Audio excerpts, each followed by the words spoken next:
তেজপুৰত বেহাৰবাৰী আউটপোষ্ট নামৰ বিখ্যাত ধাৰাবাহিকখনৰ অচিনি ডেকা ওৰফে মুকুতা উপস্থিত। আজি তেজপুৰৰ মিলনপুৰৰ শইকীয়া চুবুৰী মজলীয়া বিদ্যালয়ত বহুত কিছু ৰাইজলৈ বুলি মন্তব্য আগবঢ়াই অসমৰ জনপ্ৰিয় বেহাৰবাৰী আউটপোষ্ট ধাৰাবাহিকখনৰ অভিনেতা মুকুতা ওৰফে অচিনি ডেকাই।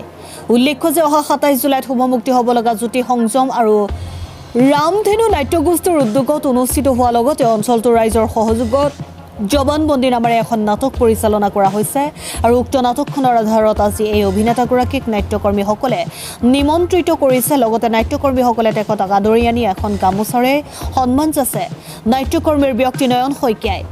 লগতে মঞ্চত উপস্থিত হৈ অভিনেতা অচিনি ডেকাই ৰাইজলৈ এনেদৰে মন্তব্য কৰে।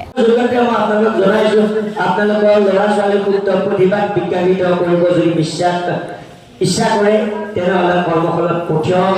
কৰ্মশালাই মানুহক বহুত শিকাব পাৰে। অভিনয় ডেন্স বুলিয়ে নহয়, বিভিন্ন দিশত মানে কৰ্মশালাত গ'লে শিকিব পাৰি বুলি মই বিশ্বাস কৰোঁ। কাৰণ মোৰ কৰ্মশালাত এতিয়াও মই গ'লে মোক যদি ক'ৰবাত যদি শিকাব মাতে, বেলেগ যদি মনটো ওপৰৰ কোনোবা এজন দাদা বা ছাৰ আহে, মই তেখেতসকলৰ পৰা তেখেতসকলৰ মাজত বহিলে মই শিকোঁ। মই যেতিয়া মানে বেহাৰবাৰীত অভিনয় কৰিছিলোঁ, বেহাৰবাৰীত চান্স পোৱাৰ পিছতে মই বাইহাটা চাৰিআলিত এখন অভিনয় স্কুল খুলিছিলোঁ, Assam drama and mime academy. কাৰণ মই আগবঢ়াই গ'লে কেনেকৈ হ'ব, মোৰ অঞ্চলৰ মানুহজনে আগবাঢ়ি যাওক, হয়। কিন্তু দুৰ্ভাগ্যবশতঃ বাইহাটা চাৰিআলিৰ ষ্টুডেণ্ট মাত্ৰ 3জন, কিন্তু মৰিগাঁৱৰ পৰা নলবাৰীৰ পৰা মোৰ টোটেল ষ্টুডেণ্ট 56জন আছিলে, কিন্তু ওচৰৰ কেইজন নাহিল।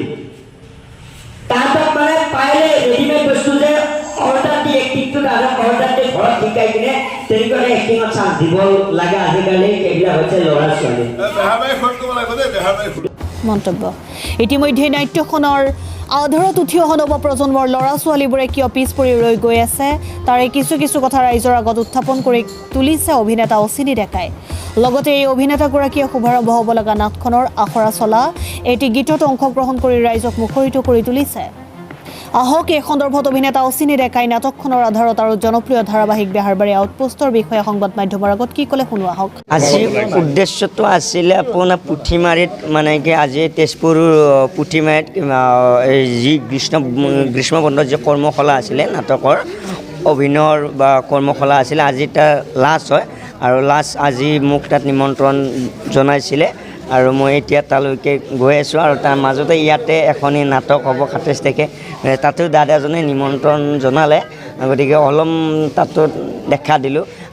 আচলতে কি নাটক বুলি ক'লে আমি ভাল পাওঁ বা যিহেতু আমি সেইটো নিজেই জড়িত, সেইটো বুলি ক'ৰবাত কিবা এটা শুনিলে মানে আমাৰ মনটো অলপ ভাল লাগে। আৰু অলপ আগতে মানে ডেন্স কৰি আছিলে, যদি আমি ডেন্স কৰিব নাজানিলেও কঁকালখন হ'লেও এনেকৈ ভাঙিব বিচাৰোঁ, মানে যিহেতু নাটকৰ লগত বা অভিনয়ৰ লগতে জড়িত। মানে এটা শেষত প্ৰশ্ন এটা সোধোঁ, যিহেতুকে বেহাৰবাৰী ধাৰাবাহিকখনত দেখা গৈছে SI ছাৰ প্ৰীতম সাগৰীয়া, হয়, তো এখন থানালৈ মানে ট্ৰান্সফাৰ বুলি এটা ওলাইছিলে মানুহে, তো বিশেষকৈ বহুতখিনি কৃষ্ণ কমল খাটনিয়াৰ আৰু মোহন প্ৰত্যেকখিনি মানে অভিনেতা মানে নোহোৱা হৈ গৈছে, তো আপুনি সেই সন্দৰ্ভত কি ক'ব?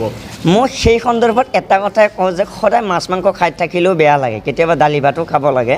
গতিকে দালি ভাত খালে স্বাস্থ্যৰ কাৰণে ভাল। আৰু আমি যিমান দূৰ মানে কি মই ভাবোঁ খুব সোনকালে সকলোবিলাক আহিব, কাৰণ ময়ো বৰ বিশেষকৈ ক'ব নোৱাৰিম, কাৰণ ময়ো নাছিলোঁ আৰু ময়ো এই নতুনকৈ জইন মই কৰিছোঁহে। মোৰো ঘৰত ঘটনা এটা ঘটিছিলে, ময়ো নতুনকৈ জইন কৰিছোঁ আৰু প্ৰীতম দাও থিয়েটাৰত 1 বছৰৰ কাৰণে হয়তো থাকিব আৰু মাজতে থিয়েটাৰ চলি থাকোঁতে হয়তো আহিব চাগে। নতুন আৰু চলচ্চিত্ৰত কিবা আপোনাৰ পৰিকল্পনা হাতত লৈছে নেকি?